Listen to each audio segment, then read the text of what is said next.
Ndị be anyị ekenekwanụ m unu. Asị m ka ọ mara na ala Igbo niile na mma. Anyị sị ka nke onye chiri ya zelụkwa. Ya dịka o si dị, ebe anyị si were wetara ya bụ ozi n'ụbọchị nke taa bụ Eastern News 24 gbasịta maka ihe na-eme na Old Eastern Legion and this nation anyị nọ n'ime ya. Biko ọ bụ na nke ụbọchị gị na-esore ekebe alụ ka ịtụsa ya bụ ozi maka o nwere ike ịbụ ihe mmụta banyere ndị ga-anụ ya. Ihe a bụ according to the Biafran activist weta ya bụ ozi. As he quote, breaking news. The former Nigerian president, Goodluck Ebele Jonathan, don't finally expose untold story on how Boko Haram chooses Buhari as their negotiator when I was in power. Goodluck Ebele Jonathan. Hear the news in details. All right, because according to the Biafran activist with Yabozi, he reacted to this thing. Because I must say, I don't think that Gaya beef. But I need the Kaimana Bea be milis where my buy. Kaimabea eben milis where bow pure bogoro. The kid is here beef because Cabalo Kiriatia na this news. Because Cabalo, over to you, sir. One of the committees we set up then, the Boko Haram nominated Buhari to lead their team to negotiate with government. So I was feeling that, if they nominated Buhari to represent them and have a discussions with the government committee, then when Buhari took over, it could have been an easy way to negotiate with them and they would have handed over their guns, but it was still there till today. I believe the government, luckily the defense minister is here. The service chiefs all are represented there. I think we will need a slightly different approach, and God willing, we will be able to resolve this crisis. So when I was in office, and one of the major scars on my government, and it will be on my face, and like Bishop Cook has said, no plastic or cosmetic surgeon can remove it, is the issue of the Chibok girls. It's a scar that I will die with. But later on, people may know a little more details. And has also to do with the Boko Haram. What do they really want? I will not go through a lengthy protocol because of the time, but there are some few people that we need to recognize. Let me sincerely appreciate our president being represented by the Minister of Defense. Let me appreciate the chairman of this occasion, our daddy, Chief Olusegun Obasanjo. Let me also appreciate the person who brought us here and the wife, General Irabo. Thank you for gathering us to celebrate this book. The keynote speaker, let us appreciate the former NSA. We're happy. And let us appreciate the book reviewer, Bishop Matthew Hassan Kuka. Whenever Kuka is to speak, I'm always pleased because it's more of a scholar than a bishop. I have to thank all of you who are here, serving ministers, former ministers, serving governors, deputy governors, and former governors, serving members of the National Assembly and former members of the National Assembly. But let me really appreciate our traditional institutions led by the Sultan of Sokoto and other traditional rulers are here with us. Distinguished ladies and gentlemen, I will not take much of your time because we've listened to eloquent speakers, we've listened to the chairman, we've listened to the book reviewer, we've listened to the former NSA. So I don't really have much to add. But let me first appreciate the man, Irabo, General Irabo. He's really a fine officer. And is somebody who, the little I know, doesn't play politics with military. After leaving office, when I was in office, I thought that the military services don't play unnecessary politics. Well, we know there's politics everywhere, but they play the politics of within the army, not the kind of politics we play. But after leaving office, I realized that quite a number of professionals in the security services play dirty politics. But General Rabo is one person that does not get into that. White is white, black is black. Thank you, you're a gift to this country. And the title of the book is quite interesting. Scars and the Boko Haram conundrum. It is interesting because, when I was in office, and one of the major scars on my government, and it would be on my face, and like Bishop Cook has said, no plastic or cosmetic surgeon can remove it, is the issue of the Chibok girls. It's a scar that I will die with. But later on, people may know a little more details. And has also to do with the Boko Haram. What do they really want? Of course, our chairman raised the issue when interviewed some of them, and they gave him some perspective. But probably one day, I pray that some of the Boko Haram leaders may be literate enough to document what they have done, so that people will really know what they wanted. Because it's like the story of the Nigerian Civil War. If you read one of the books, My Command, I think that's one of the first books that came out from President Obasanjo, because he was there. Then Ojukwu wrote his own, Because I Am Involved. So when those who were involved in something say it, you get a different perspective. If you go through a research, interview a lot of people, yes, you'll get part of the story, but you will never get the full story of the Boko Haram. Because I was there. The Boko Haram started 2009 when I was the vice president, late Yaradua. Of course, I took over 2010 for 5 years, battling with the Boko Haram until I left.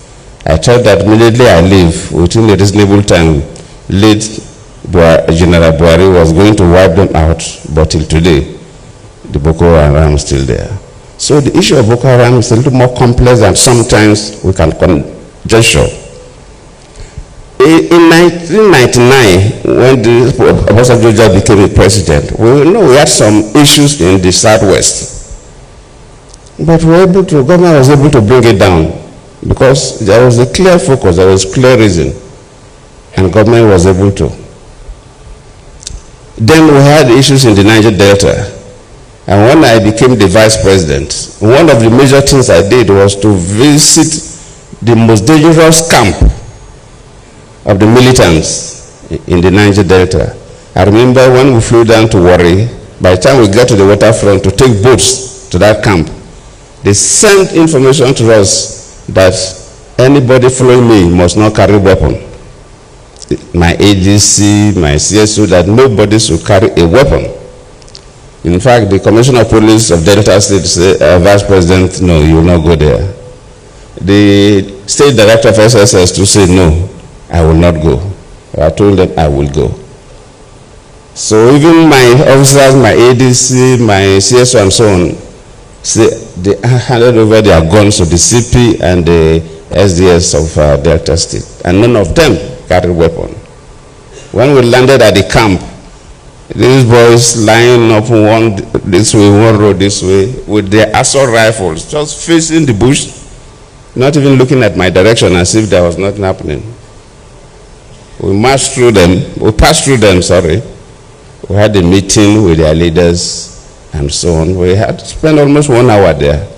When we came back, that was the beginning of solving the Boko Haram, the Niger Delta crisis. And we were able to get through. At least now there's reasonable pace in the Niger Delta. If you, like Bishop mentioned, the 82 and 83, when we have the Maitasinde religious crisis in this country. From research, the Maitasinde religious crisis, when some of them were arrested and analyzed and interviewed, they came from parts of the Sahel area between Nigeria and outside Nigeria, where we had major drought within that period. And the river pest disease that wiped out so many cattle, and so many young people from these areas migrated to the cities, Maiduguri and others, and they had no skills and nothing to do. And they were able to be recruited and cause havoc. Luckily, it was a military government then, so when the military intervened, they were able to bring it down because there was a clear reason. A reason of young people who were looking for survival, but they had no skills, and so on and so forth. So if you put all these things together, you begin to say, this Boko Haram, why is it that from 2009 till date, we've not been able to resolve the crisis of Boko Haram? So just like Bishop Kuka tried to raise some fundamental issues. Yes, we need to approach it differently. The issue of carrots and the stick may be adopted. And yes, probably they need something, but if you look at the weapons they use and you value the weapons, then you know that these are not hungry people. So the soldiers that sometimes capture some of the weapons will see better, but the weapons they use, the ammunitions they use, sometimes they even have more ammunitions than our soldiers. So it doesn't show that they're hungry people. And where are these guns, sophisticated weapons coming from? And you begin to see that the external hands are also involved, especially when I was a president. So it's a bit complex. And it's not a matter of a single story. But I believe as a nation, we have to look at the concept of Boko Haram and approach it differently from the conventional.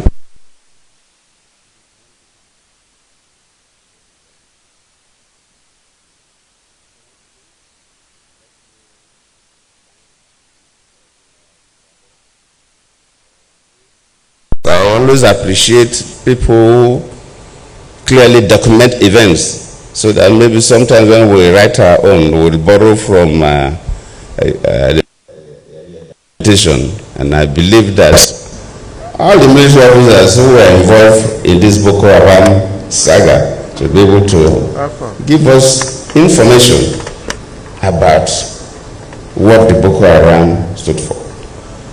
If it is only about hunger, because we try different options, I don't need to give a sermon. It will look as if I'm trying to defend my own government. That will come up later when we will document, we write our books. But I believe we took different options, set different committees. We tried our best within that 5 years that I was there. I believe late Buhari too must have tried his best, because one of the committees we set up then, the Boko Haram nominated Buhari to lead their team to negotiate with government. So I was feeling that, if they nominated Buhari to represent them and have a discussions with the government committee, then when Buhari took over, could have been an easy way to negotiate with them, and they would have handed over their guns, but it was still there till today. I believe the government, luckily the defense minister is here. The service chiefs all are represented there. I think we will need a slightly different approach, and God willing, we will be able to resolve this crisis. I thank you all.